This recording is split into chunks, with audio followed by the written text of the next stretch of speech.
Muchas gracias. ¿Familia, están contentos?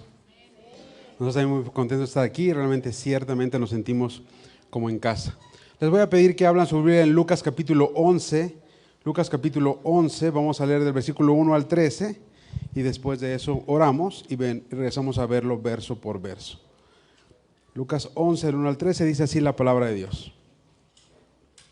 Aconteció que estaba Jesús orando en un lugar y cuando terminó, uno de sus discípulos le dijo: Señor, enséñanos a orar, como también Juan el Bautista enseñó a sus discípulos. Y les dijo, o sea, Jesús contesta: cuando oréis, decid: Padre nuestro que estás en los cielos, santificado sea tu nombre. Venga tu reino, hágase tu voluntad, como en el cielo, así también en la tierra. El pan nuestro de cada día, dánoslo hoy. Y perdónanos nuestros pecados, porque también nosotros perdonamos a los que nos deben. Y no nos metas en tentación, mas líbranos del mal. Ahí termina esa enseñanza y dice versículo 5, y les dijo también: ¿Quién de vosotros que tenga un amigo va a él a medianoche y le dice: amigo, préstame 3 panes, porque un amigo mío ha venido a mí de viaje y no tengo que ponerle delante? Y aquel, es decir, el vecino, respondiendo desde adentro, le dice: no me molestes, la puerta ya está cerrada y mis niños también están conmigo en cama, no puedo levantarte y dártelos. Os digo que aunque no se levante a dárselos por ser su amigo, sin embargo por su importunidad se levantará y le dará todo lo que necesite. Yo os digo, pedid y se os dará, buscad y hallaréis, llamad y se os abrirá. Porque todo aquel que pide, recibe, y el que busca, halla, y el que llama, se le abrirá. ¿Qué padre de vosotros, si su hijo le pide pan, le dará una piedra? ¿O si pescado, en lugar de pescado, le dará una serpiente? ¿O si le pide un huevo, le dará un escorpión? Pues si vosotros, siendo malos, sabéis dar buenas dádivas a vuestros hijos, ¿cuánto más vuestro Padre Celestial dará el Espíritu Santo a los que se lo pidan? Cierra tus ojitos. Señor, muchas gracias por este hermoso pasaje, Señor, que nos instruirá y nos ordenará la manera, pues, de orar, Señor. Recuerdo como tú lo estás instruyendo. En el nombre de Jesús, amén. Déjenme darles un poquito de contexto en donde nos encontramos. Lucas 9:51 dice que Jesús termina su ministerio en el norte de Israel y pone su mirada y su enfoque hacia Jerusalén. Ese es un indicador claro de que va a ir a la Pascua, a celebrar la fiesta de la Pascua, de la cual él será el Cordero de Pascua, el Cordero Pascual. Y eso significa que llegará el momento exacto de la cruz y es su último viaje para no regresar. Así que está enfocado en eso y empezó su viaje desde Galilea, pasando por Samaria, pasó por Judea, y la semana pasada lo veíamos estacionado llegando a un lugar llamado Betania, que es a 3 kilómetros de Jerusalén, muy cerquita ya. De hecho está donde está el templo, donde estaba el templo, que hoy está la mezquita y la cúpula dorada, está el Monte de los Olivos, y atrás del Monte de los Olivos está Betania, así que es caminando muy, muy cerca.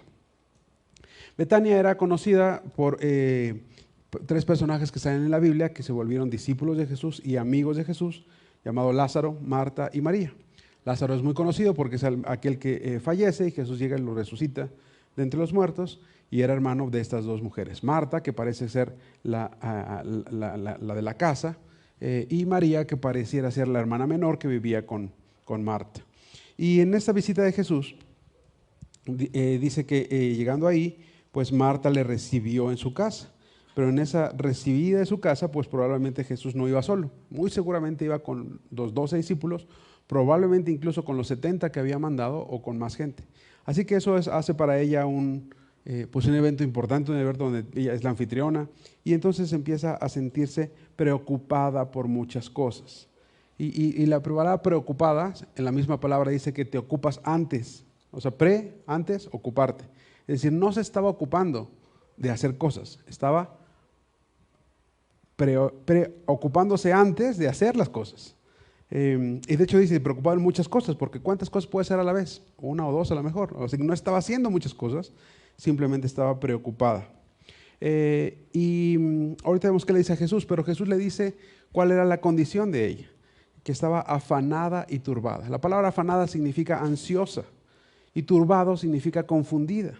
Así que ella, cuando ve la escena que está Jesús su hermana, la cual debería, según Marta, estar ayudándole, está sentada a los pies de Jesús, hasta mero adelante. No creo que fuera la única persona que está ahí, hay muchos más que están recibiendo la enseñanza de Jesús, pero una de ellas es la hermana, María. Y Marta dice, eso no está bien, hay muchas cosas que hacer. Pero acuérdense que ella está ansiosa y está confundida. Y en su confusión, ella dice, mi hermana debería estar aquí haciendo las cosas conmigo.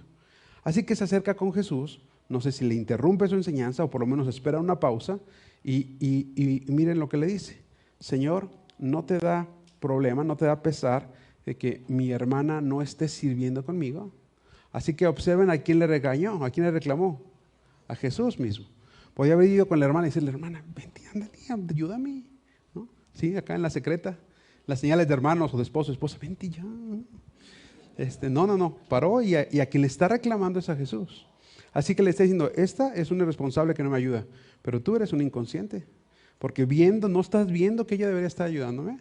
Y luego hacen un segundo error pegadito que muchas veces cometemos nosotros. Le decimos al Señor cómo debe de resolver las cosas.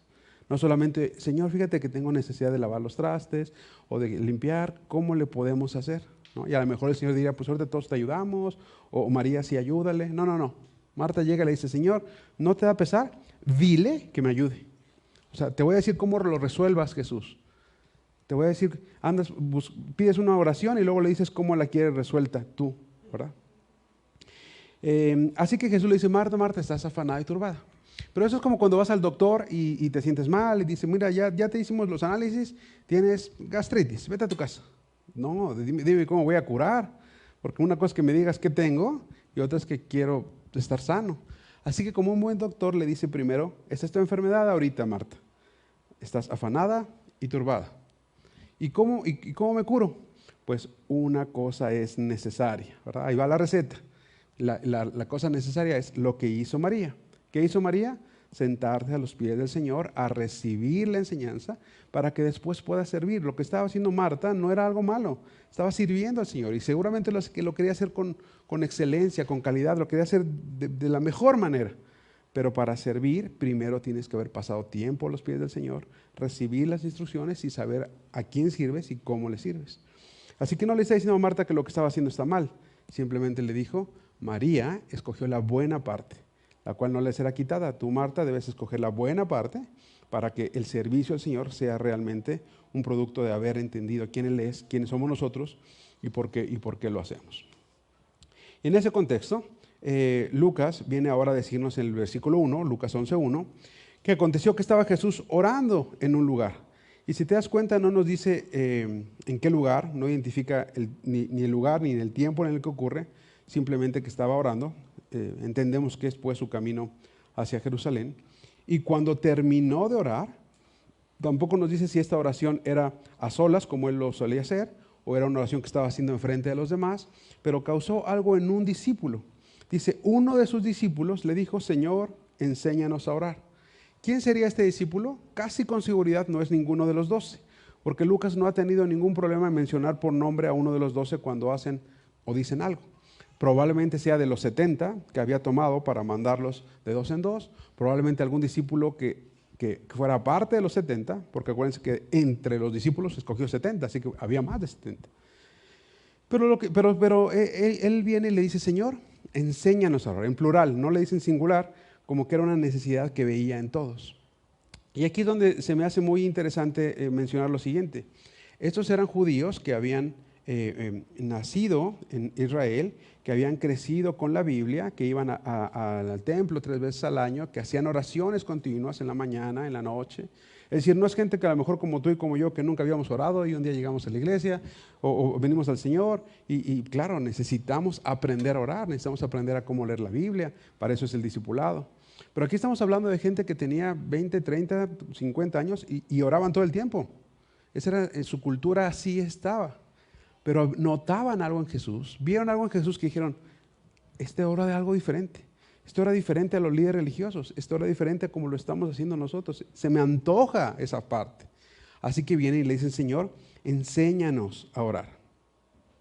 Y dice, enséñanos a orar como Juan el Bautista, también enseñó a sus discípulos. No sabemos también Juan cómo oraba, pero sin duda era un hombre de oración que también había enseñado eso a sus discípulos. Una referencia rápida, si la quieres apuntar, vas a encontrar en Lucas 5:33, donde dice que los discípulos de Juan el Bautista ayunaban y oraban, pero no nos dice cómo era eso. Pero la respuesta de Jesús es muy precisa. Versículo 2. La pregunta es, enséñanos a orar, y la respuesta es sí, te voy a enseñar. Y les dijo, cuando ores, decid. Y les va a empezar a decir qué decir. Pero aquí quiero hacer énfasis en algo. Primero dice, cuando ores. Jesús está asumiendo que vamos a orar, porque la oración es una columna esencial en nuestra relación con el Señor. Vienes a la Escritura y Dios te habla, vienes a la oración, tú le hablas y entonces se hace un diálogo. Si tú solamente vienes a la Escritura, es un monólogo. Si tú solamente oras a Dios, es un monólogo. Pero para que sea un diálogo entre Dios y tú, vienes a la palabra para que Dios te hable y tú en oración le oras a Él. Así que Jesús no dijo, si es que oran, oren de esta manera. No, cuando oren. Así que está asumiendo que vamos a orar, ya que es muy importante y al final incluso va a ser un mandamiento. Este que conocemos como el Padre Nuestro, la versión resumida del Padre Nuestro, acuérdense que se está dando al final del ministerio de Jesús, estamos a 2 o 3 semanas de la cruz, no más que eso. Pero al principio de su ministerio, en Mateo capítulo 5, donde está el Sermón del Monte, que incluye en Mateo capítulo 6 la forma de orar, o conocemos como el Padre Nuestro, fue al principio de su ministerio. Y ahí Jesús hace una versión más extendida de esta enseñanza. Y lo primero que dice, ustedes recordarán, que dice cuando oren, no vayan a usar vanas repeticiones. Eso está en Mateo 6:7. ¿Qué significa vanas? Significa vacías. Es decir, no se vayan a poner a repetir cosas simplemente por repetir, porque eso es lo que hacen los gentiles que piensan que por repetir cosas Dios los va a escuchar. Mateo 6:7. Así que antes de decirles cómo orar, Padre nuestro que estás en los cielos, les dijo cómo no orar. Así que, mira, quiero que observes esto, sobre todo porque en nuestra cultura, en la religión tradicional donde la mayoría de nosotros venimos, nos enseñaron a memorizar un Padre Nuestro y a repetirlo. Cuando 2 versículos antes Jesús dijo, no te vayas a poner a repetirlo. ¿Y qué empezamos a hacer? A repetirlo. Así que mira, si dice que no lo repitamos, entonces, ¿qué es lo que nos está enseñando? Nos está enseñando un modelo de oración. Un modelo significa que es un formato con el cual vamos a ir poniéndolo a nuestras necesidades. Déjame ponerte un ejemplo.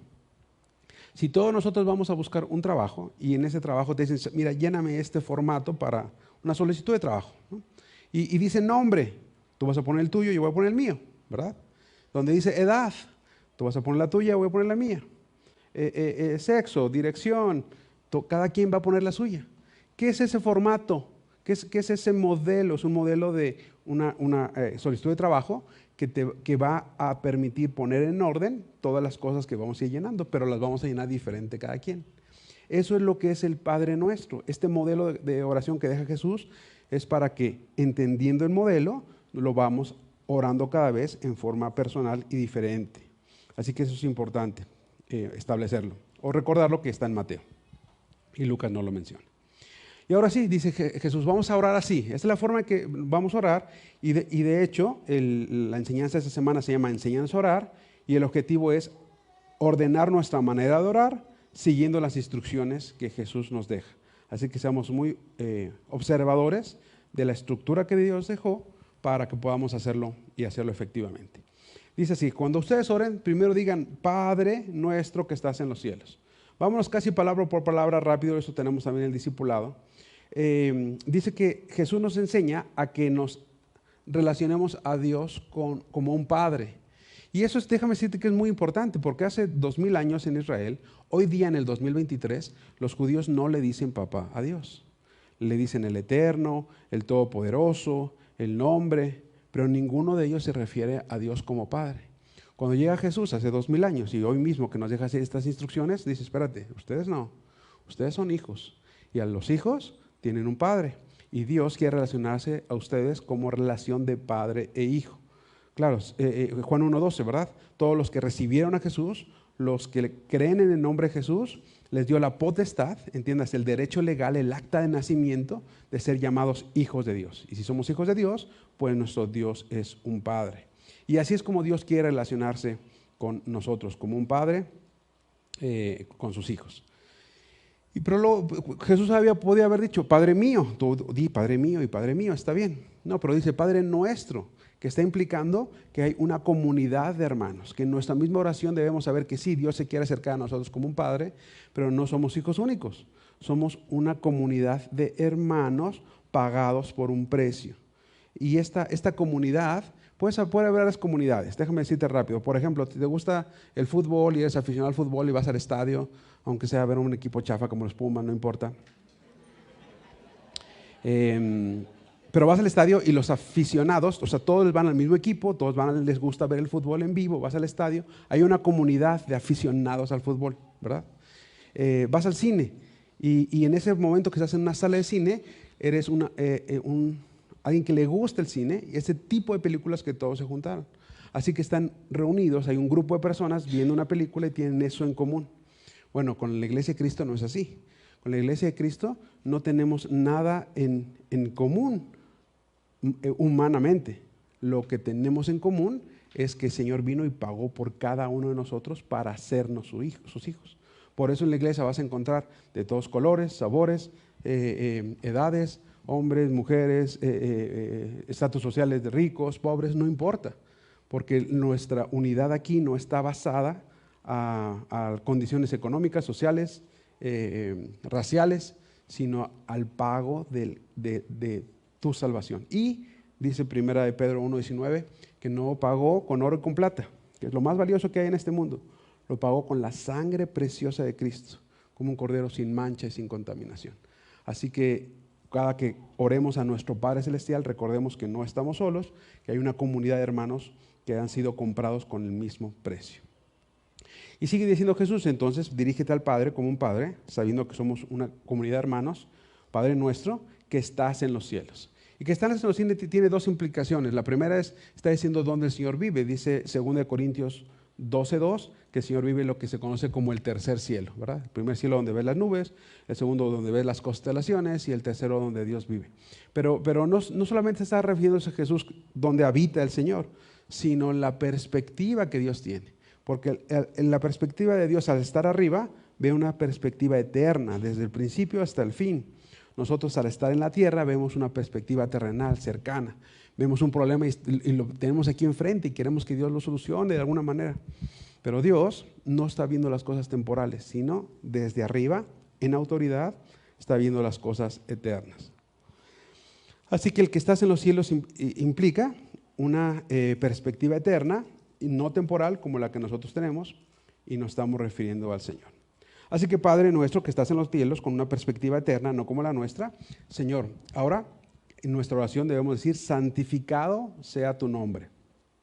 Hay dos palabras importantes ahí. La palabra santo significa apartado. Así que estamos diciendo, Señor, que tu nombre sea apartado, sea puesto aparte.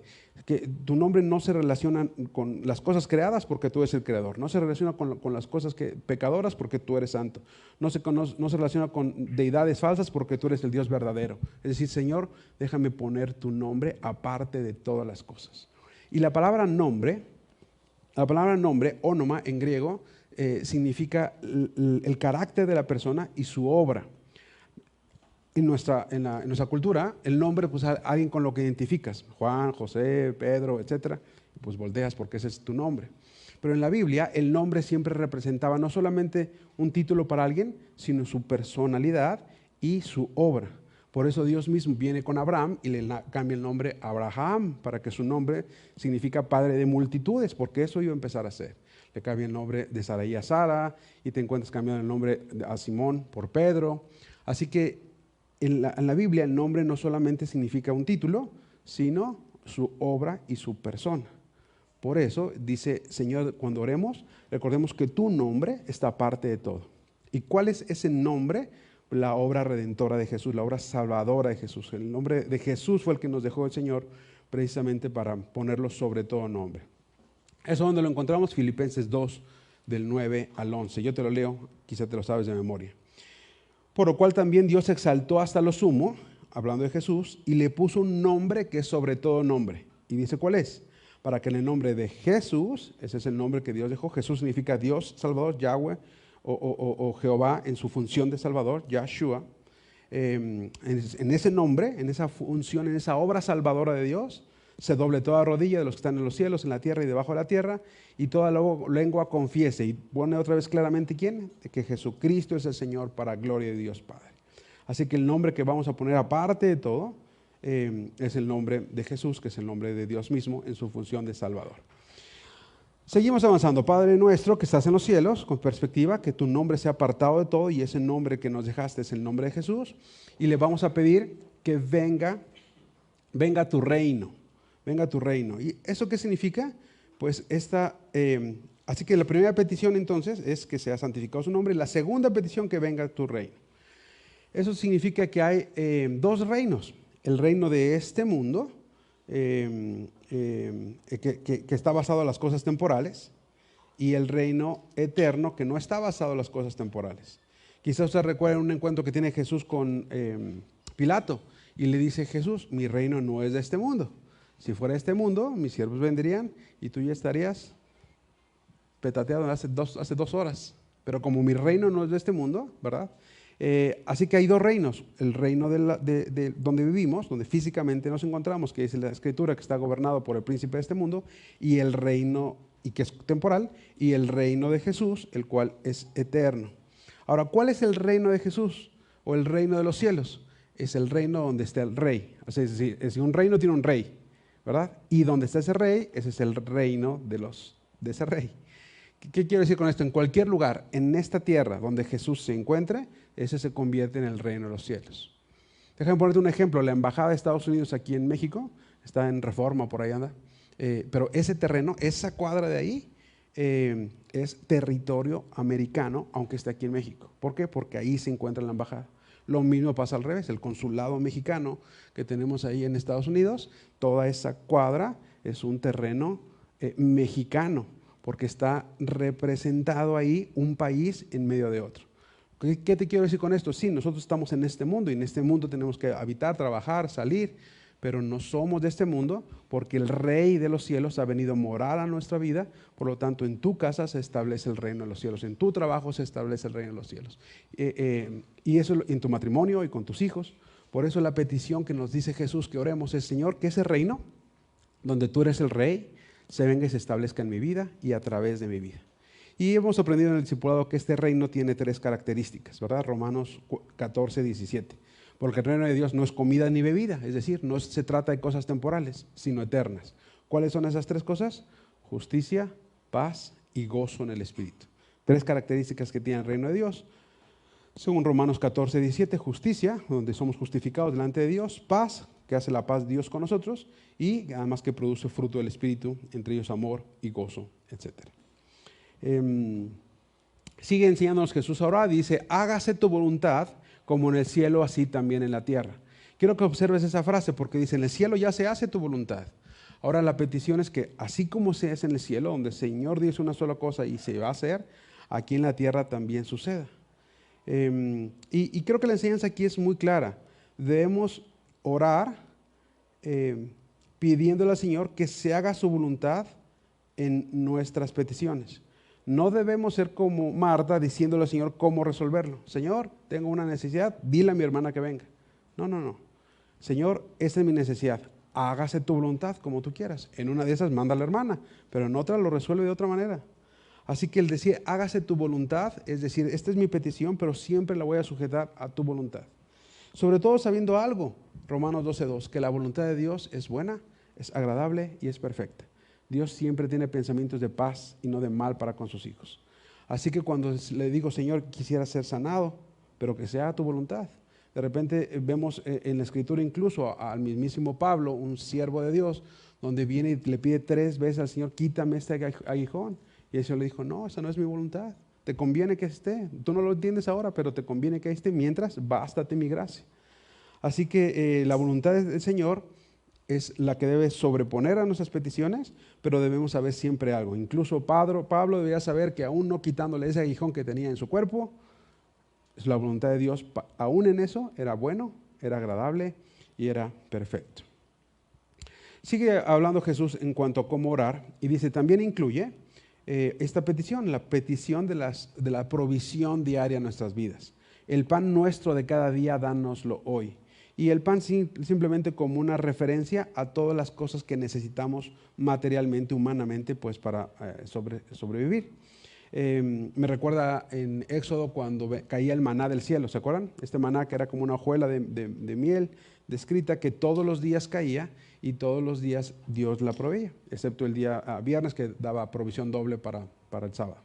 Pero venía todos los días. Es decir, es más, si alguien guardaba de esa provisión para el día siguiente, se echaba a perder. ¿Qué estaba enseñándoles Dios ahí? Lo mismo que está diciéndonos Jesús hoy. Pídele al Señor la provisión de las cosas que necesitas, el pan, el techo, las cosas, sabiendo que Él es nuestro proveedor, o podemos decirle el proveedor primario, porque tú puedes decir, no hombre, yo salgo a trabajar y trabajo 8 horas y 2 horas de camino, y sí, pero ¿quién te dio la salud para poder hacerlo? ¿Quién te dio la inteligencia para poder tener una carrera? ¿Quién te dio habilidades en las manos para poder hacer un oficio?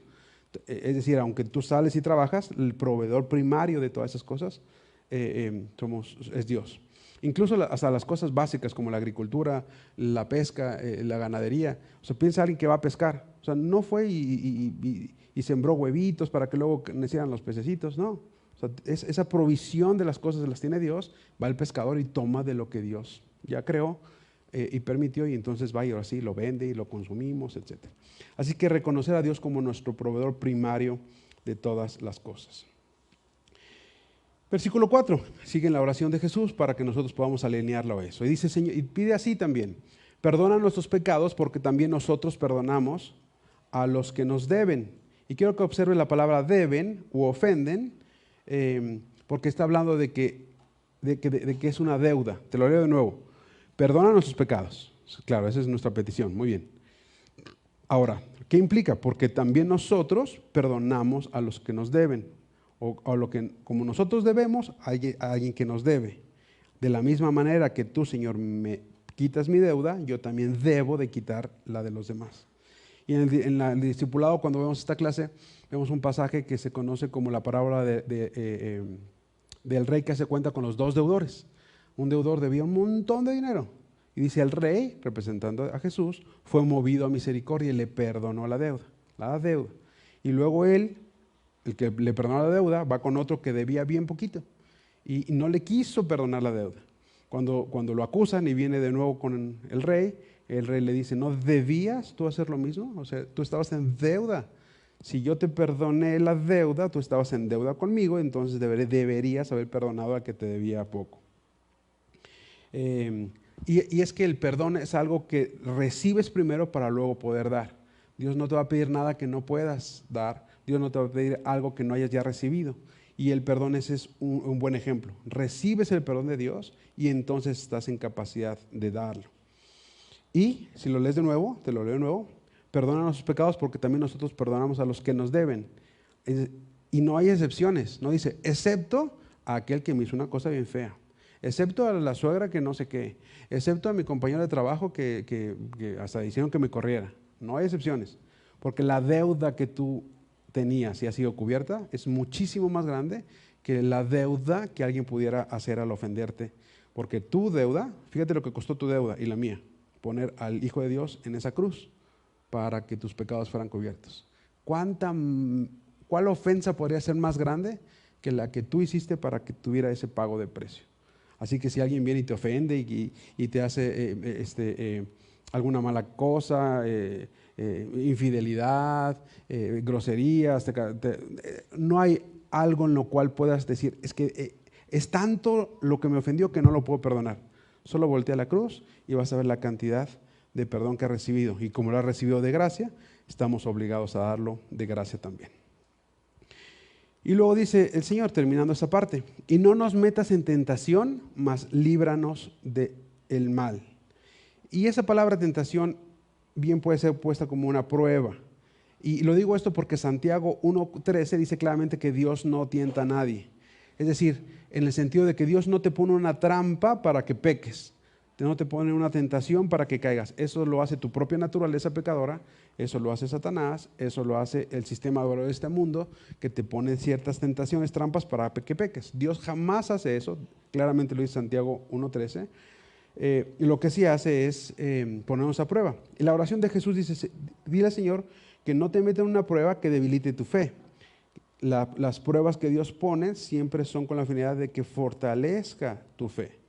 Así que dice, y va junto al otro, no me metas en tentación, mas líbranos del mal.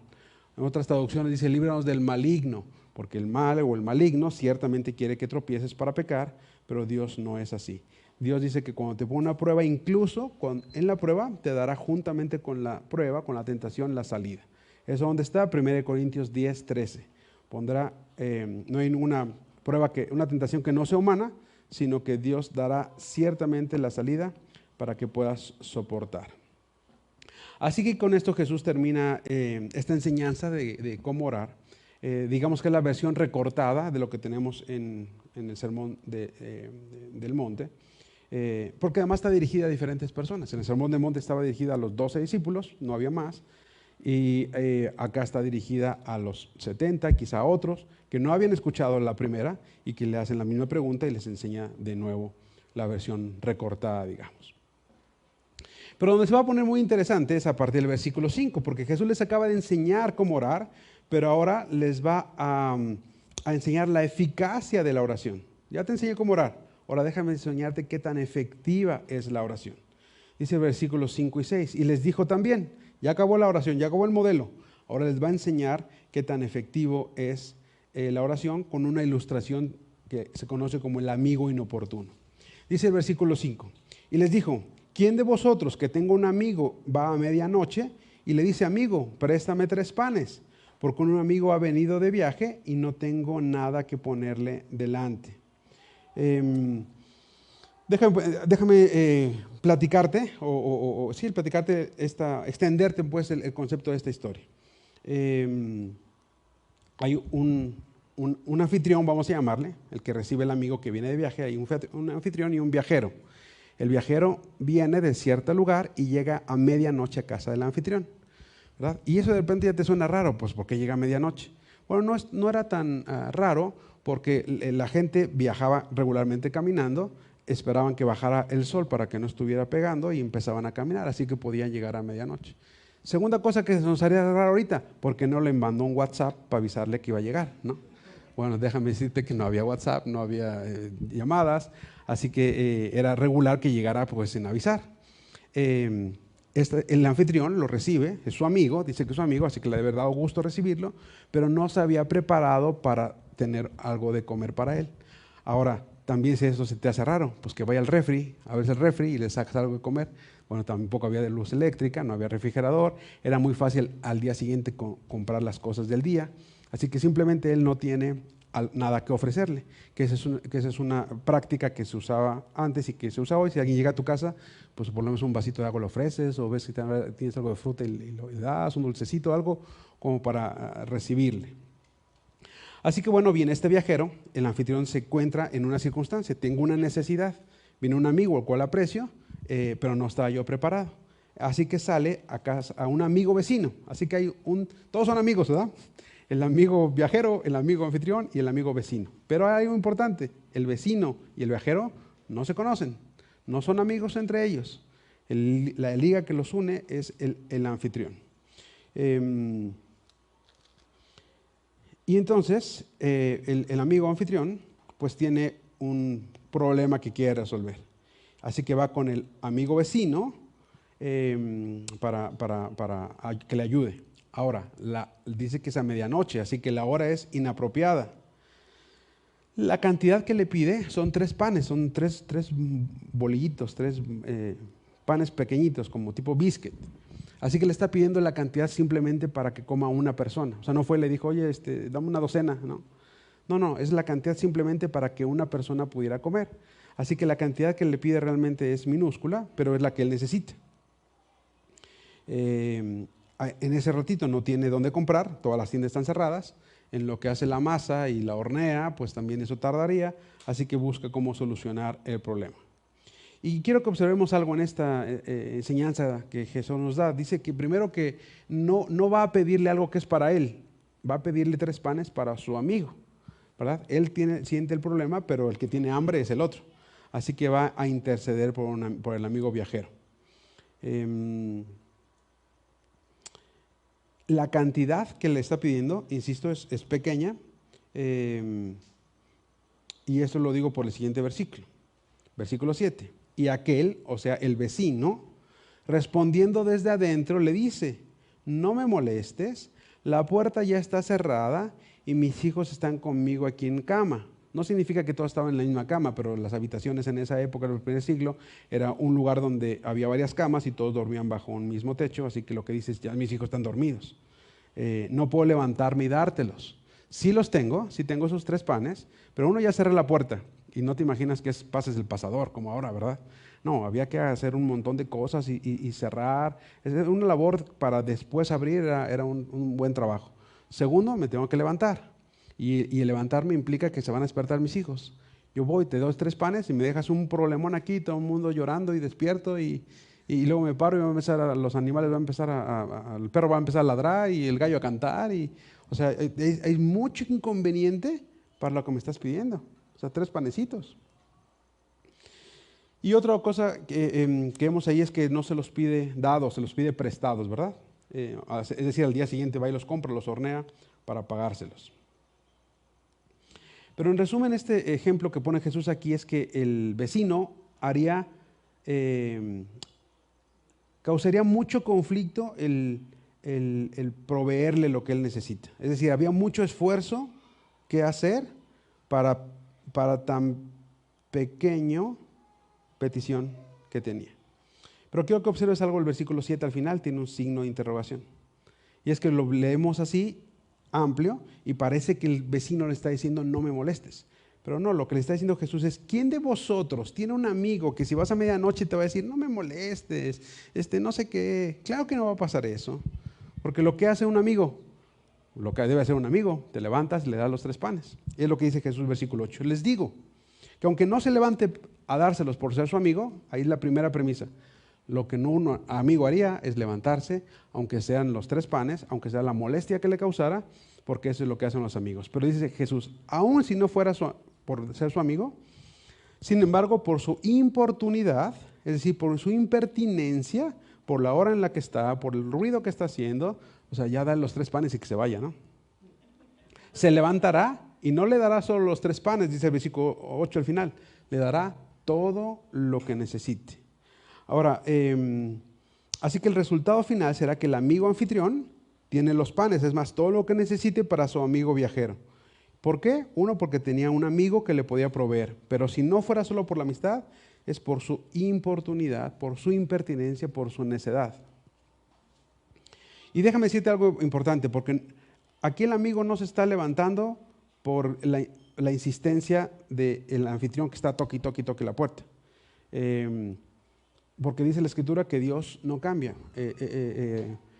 Hebreos 13:8, Jesucristo es el mismo ayer, hoy y por los siglos, ¿no? Santiago 1, el Dios que creador de las lumbreras es inmutable, no cambia. Es decir, no es que Dios va a decir: no te voy a dar. Pero como estás bien necio y necio, entonces sí. No, esta importunidad, esta necedad está alineando el corazón de nosotros.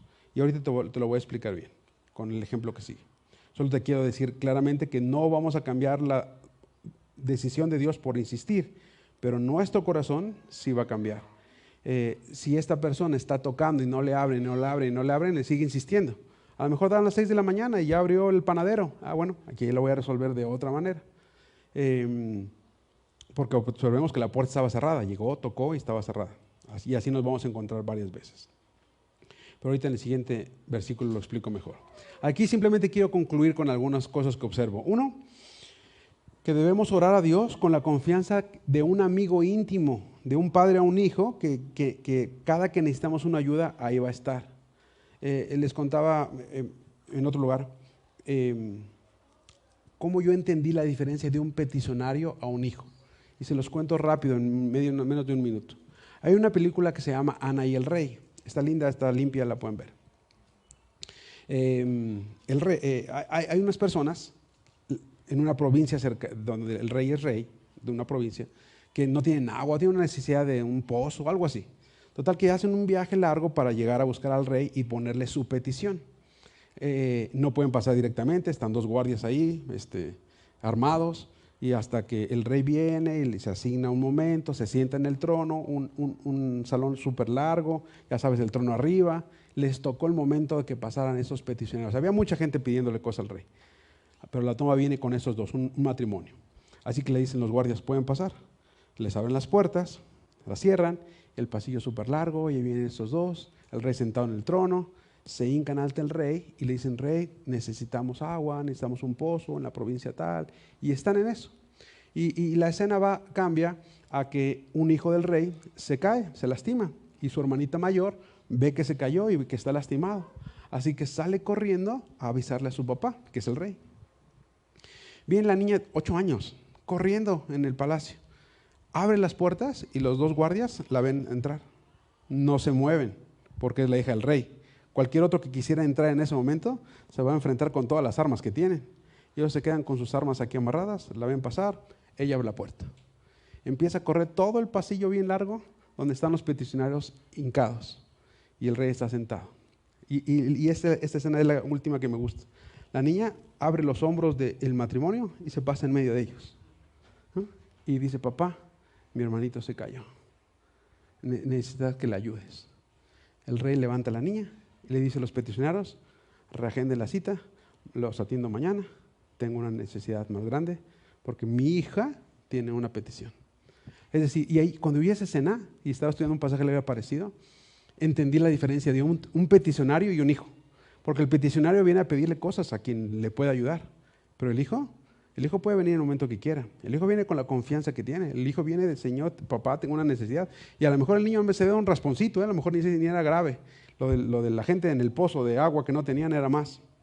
Pero el padre va a atender a sus hijos con esta intimidad, cercanía de un padre o hijo o de un amigo íntimo, como dice aquí. Segunda cosa que observo aquí, que no hay un horario inapropiado para orar a Dios. Porque este era un horario malo, inoportuno, ¿verdad? Porque Dios siempre viene a ayudarnos como un padre. Y también, aunque venimos a pedir peticiones nuestras, siempre debemos ver también peticiones para otros, porque esta persona venía a pedirle pan para su amigo, no era para él, aunque él era el responsable pues del amigo, pero era para otro. Y es que eso me recuerda algo, que Dios le proveyó el pan, él fue con el pan y se lo dio al amigo. Dios siempre nos va a dar o a capacitar para poder ayudar a otros. Así que es importante también orar por otros. Y esta última creo que es la cereza del pastel en lo que observo. No hay una necesidad pequeña para Dios. O sea, aquí había muchas cosas que hacer para darle 3 pancitos o 3 galletitas que pudiera comer el vecino. Y de todas maneras se levantó, de todas maneras se lo dio, porque no hay una necesidad pequeña. De repente dices, no, ¿cómo le voy a orar a esto, Señor? Es tan pequeño.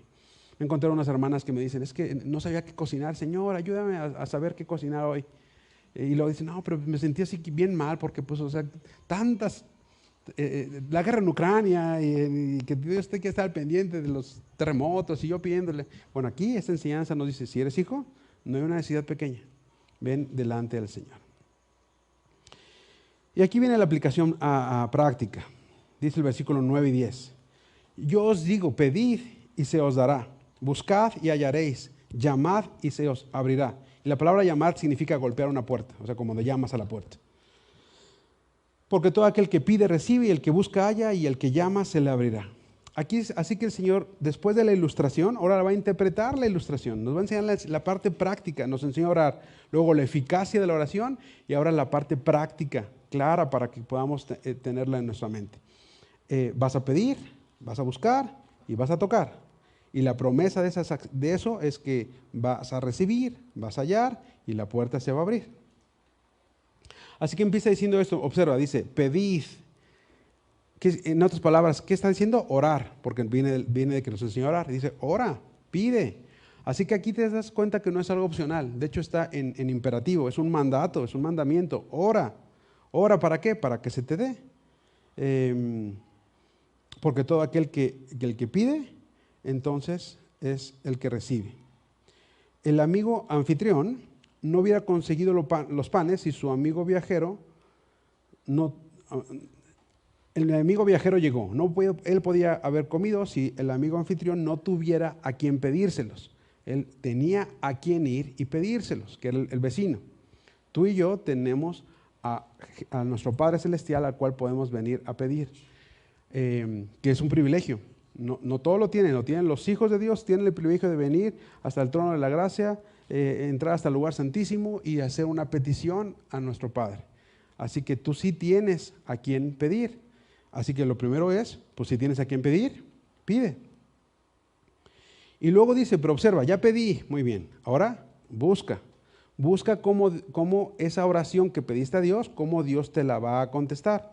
Como no siempre la va a contestar como tú crees, tienes que buscar las opciones de cómo la va a contestar. Por eso busca y entonces vas a hallar. Y el que busca, pues halla, ¿verdad? Así que nuestra vida de fe, primero depende del Señor para poderle pedir y también buscar la provisión de cómo Dios nos va a dar esa provisión. Te voy a poner un ejemplo. Primero un ejemplo bíblico. En el mismo Mateo 6, Jesús dice, mira los pájaros, cómo Dios los alimenta. Y dice que los voltees a ver. Así que tú volteas a ver los pájaros y el pájaro no está en el arbolito diciendo, ay, tengo hambre, ya pedí. Y el gusanito se va a subir así por el árbol o por el viento y va a caer a su boca. No, tú dices, velos, ¿qué hacen? Tienen hambre, Dios les va a proveer, pero sale el pajarito, busca, rasca y encuentra el gusanito. Y entonces puede comer. Es decir, salió a buscar cómo Dios le iba a proveer eso. Y esto es bien claro porque me ha tocado a mí en la célula gente que pide oración para encontrar un trabajo. Muy bien. Y entonces oramos para un trabajo. Y oramos para un trabajo. Y luego me acerco y le digo, ¿ya fuiste a alguna entrevista? No. Ok, vamos a seguir orando. Sin exagerar, le conseguí 3 entrevistas. ¿A cuántas fue? A ninguna. Es decir, pide, pero no sales a buscar y buscar. Y aquí el Señor dice, pide, muy bien, ahora busca cuál es la forma en que Dios te va a proveer. Ve a tu entrevista y a lo mejor, vas a la entrevista y te dicen que no, sigamos orando. Pero el hecho de que ni siquiera vayas a la entrevista, significa que nada más te quieres pedir, pero no quieres salir a buscar. Así que pide y luego buscas cómo Dios lo va a proveer. Y después dices, ya encontré cómo lo va a proveer. Piensa en este ejemplo que nos dio. Tengo una necesidad. Pido 3 panes.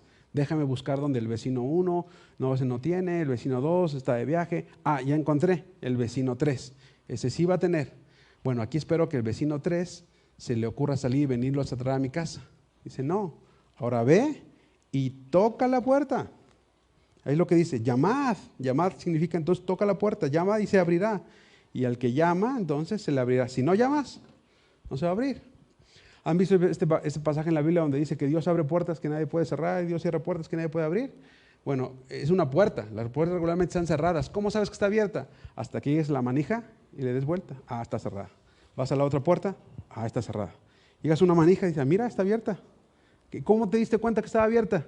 Hasta que te acercaste, llamaste y abriste la perilla y te diste cuenta entonces que podía estar abierta.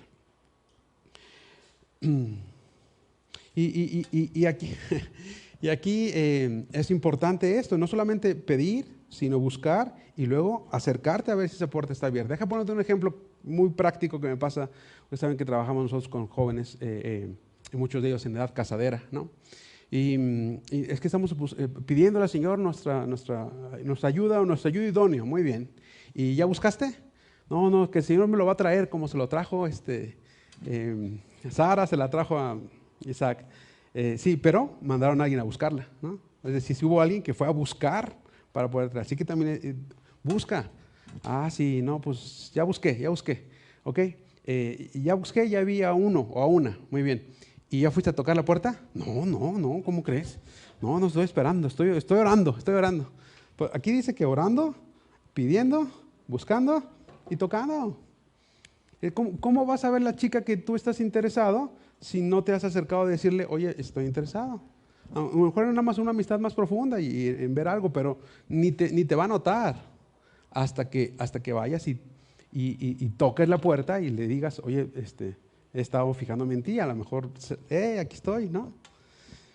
Y entonces un día diciéndole eso me dice una chica, mujer, pero no, los hombres tienen que acercarse a nosotros, ¿yo cómo voy a acercar? Eso está mal visto por la sociedad. Le digo, pues aquí dice que vayas y toques, ¿no? Pero mira, está bien, no quieres ir. Pues hay otras formas de hacerte notar. Ay, ¿cómo? Pues mira, cuando están así en la reunión de jóvenes y él se va a ir y le dices, ven, despídete bien. Date a notar que hay un interés. De por sí los jóvenes andan todos distraídos entre los videojuegos, el fútbol y deciden, ay, las señales claras y ni las pescan, ¿no? Bueno, pues ve y toca esa puerta, que te hace notar. Así que debemos venir confiadamente, dice Hebreos 4:16, acercados confiadamente al trono de la gracia para alcanzar misericordia y hallar gracia en el oportuno socorro. Vamos a recibir por gracia, pero la parte práctica es pides, buscas y tocas a ver cuál puerta está abierta. Déjame decirte que esa puerta estaba cerrada hasta que tocó y probablemente el vecino le dijo, no, todavía no, y siguió tocando. Y es que esta parte de tocar, muchas veces el Señor dice, te abro la puerta a la primera, a veces no es tu tiempo, tienes que esperar. Y a veces la respuesta va a ser no. Una de mis hijas tenía 6 años y me dijo, papá, dame un coche, ¿no? A los 6 años. Y es que casualmente en esa época teníamos un cochecito guardado en el garage, que habíamos renovado y no lo había vendido. Total que ahí estaba. Mira, yo veo que tienes un coche que te sobra, ¿no? Y yo quiero un coche. Entonces, papá, dame un coche. ¿Alguno sí le hubiera dado un coche a los 6 años a un hijo? Y entonces, pues no, evidentemente no. Entonces pasa un tiempo y ¿qué tienes que esperar? Dicen, no, y no es porque seas mal padre, no es porque no quieres a tu hija, es no porque no es tu tiempo. Y muchas veces así pasa con el Señor, vienes a pedirle cosas y dices, no es tu momento. Tienes que esperar a que cumpla cierta edad, a que tomes clases de manejo, a que saques una licencia y probablemente entonces ahí. Así que cuando Dios te dice que sí, puede decirte que esperes o puede decirte que no, y es ahí donde nosotros insistimos para ver cómo Dios está dando la respuesta, pero no insistimos para que Dios cambie su opinión. Así que debemos ser perseverantes en la oración. Colosenses 4:2, perseverar, ser constantes en la oración. Termino 3 versículos más. Versículo 11. Dice Jesús, ¿qué padre de vosotros si su hijo le pide pan le dará una piedra? O si pescado le dará en lugar de pescado una serpiente? O si le pide huevo le dará un escorpión? Y Jesús te hace estas 3 preguntas retóricas porque son tan obvia la respuesta que no requiere una respuesta, es evidente. Porque aquí un hijo le está pidiendo de comida al padre, un pan, un pescado o un huevo, cosas que se comen. Y dice, ¿quién padre que no esté afectado de su mente, si un hijo le pide de comer, en lugar de comer le da una piedra que no se puede comer? O en lugar de pescado le da una serpiente que lo puede lastimar, o en lugar de huevo le da un escorpión que incluso el veneno lo puede matar. Nadie haría eso. Y entonces termina con el versículo 7. El contraste. Si vosotros, siendo malos, sabéis dar buenas dádivas a vuestros hijos, porque nosotros ciertamente siendo malos, es decir, ciertamente siendo pecadores, que todos nos desviamos, todos nos hicimos inútiles, no hay ninguno bueno, Romanos 3:12. El mismo David decía, en el vientre de mi madre fue formado en maldad, Salmo 51:5. Así que no está diciendo Jesús nada que no sepamos, que nuestra condición de maldad está ahí. Dice, si ustedes como padres, si un hijo te pide un huevo, a lo mejor le dices, pues no hay para huevo, pero pues mientras esta tortillita con sal, pero no le vas a dar un escorpión para que le pique. Dices, imagínense si ustedes siendo malos le terminan dando buenas cosas a sus hijos. Versículo 13 al final. ¿Cuánto más vuestro Padre Celestial, que no es malo, que no tiene pensamientos de mal, que tiene todos los recursos a su disposición, les va a dar buenas dádivas, buenas cosas, buenos regalos a sus hijos? Y es ahí donde viene el contraste. Y luego dice, ¿cuánto más vuestro Padre les dará, no solamente cosas buenas, sino les dará el Espíritu Santo a los que se lo pidan? Y es que dentro de todas las dádivas y todas las cosas buenas que recibimos del Señor, la mayor de ellas que hemos recibido es la salvación de nuestras vidas. La condenación a la que estábamos fue revertida completamente al venir a Jesús y a darnos su Espíritu para morar en nosotros. Así que el Espíritu Santo es el regalo más grande y más preciado que una persona puede recibir, y Dios puede darnos dádivas, muchísimo más el Espíritu Santo para que podamos ser salvos. ¿A quiénes? A los que se lo piden. Cierra tus ojitos y oramos. Señor, Muchísimas gracias, Padre Celestial, por este hermoso pasaje que nos alinea, Señor, a tu forma de instruirnos de cómo orar. Ayúdanos a partir de esta semana a ordenar nuestra manera de orar conforme a lo que nos estás diciendo y a ponerlo en práctica, Señor, porque tu enseñanza fue ilustrada y luego en una forma práctica. Ayúdanos a que esta eficacia de la oración que nos has dejado la podamos vivir, Señor, sabiéndonos no peticionarios, sino hijos, por tu gracia, pero tenemos ese derecho legal que tú nos has dejado, Señor. Y como hijos, venía a poner nuestras peticiones delante de ti. Señor, pero también sujetando toda tu voluntad, buscando, Señor, cuál es la forma en que tú suplirás esa necesidad. No hacerlo a nuestra manera o esperar una sola respuesta, porque puedes hacerle de muchas formas, siempre sabiendo que tu voluntad es buena, es agradable y es perfecta. Y también se ayuda, Señor, a ser activos, a oracionar, orando y viendo cuáles puertas están abiertas. Y viendo, Señor, que en esa provisión que tú das, necesitamos buscarla, hallarla, pero también tocar para saber las puertas que tú has abierto. Señor, que a partir de esta semana nuestra vida de oración mejore, sea más efectiva y podamos dar testimonio, Señor, de lo que dejaste en tu palabra es una realidad para nuestras vidas. En nombre de Jesús oramos. Amén.